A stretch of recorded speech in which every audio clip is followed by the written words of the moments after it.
Everyone, so welcome to our discussion, and for today's discussion we are going to tackle about the inverse. So let's try this example.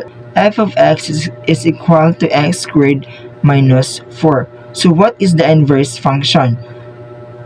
In order to find the inverse function, first thing we're gonna do is replace the f of x into y. Therefore y is equals to x squared minus 4. Then change the position of x and y. So your x is equals to y squared minus 4.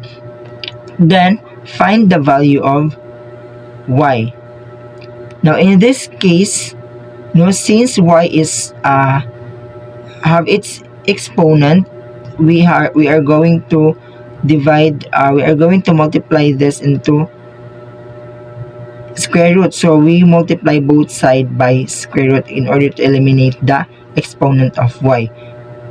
So square root of x plus 4 is equal to square root of y squared. Then eliminate the square root and 2 of y. So therefore the result will be square root of x plus 4 is equals to y. So your inverse function in this example is f negative 1 of x is equals to x square root of x plus 4.